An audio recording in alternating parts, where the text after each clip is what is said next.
ఆధ్యాత్మిక చింతన అనేటువంటిది ఆర్ష సంప్రదాయంలో చాలా ప్రధానమైనది. భగవంతుని స్తుతించడం ద్వారా, స్మరించడం ద్వారా ఎన్నో ప్రయోజనాలు ఉంటాయి. మరి ఆ స్తుతుల యొక్క, స్మరణ యొక్క పరమార్థం ఏమిటి? స్తోత్రాలు, స్తుతులు అనేవి భగవంతుని యొక్క అనుగ్రహానికి విశేషంగా తోడ్పడతాయి. విశేషించి విష్ణువు స్తోత్రప్రియుడు. విష్ణువుని ప్రసన్నం చేసుకోవటానికి ఈ ధనుర్మాసంలో స్తోత్రాలు ఇతోధికంగా తోడ్పడతాయి. ముక్తి రావాలంటే కృతయుగంలో దైవాన్ని ధ్యానిస్తే సరిపోయేది. త్రేతాయుగంలో అయితే యజ్ఞయాగాదులు నిర్వహించాల్సి వచ్చేది. ద్వాపర యుగంలో ముక్తి కోసం అర్చనాదుల్ని జరపవలసి వచ్చేది. అయితే కలియుగంలో అయితే ముక్తి కోసం, దైవానుగ్రహం కోసం దైవాన్ని త్రికరణ శుద్ధిగా కీర్తిస్తే చాలు.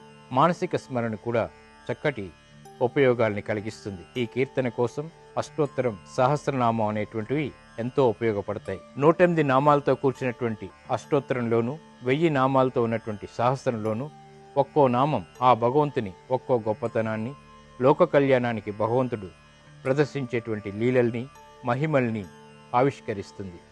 వీటిని స్మరించడం ద్వారా ఆ దైవకృపను పొందవచ్చు. ఇదే స్తుతుల యొక్క పరమార్థం.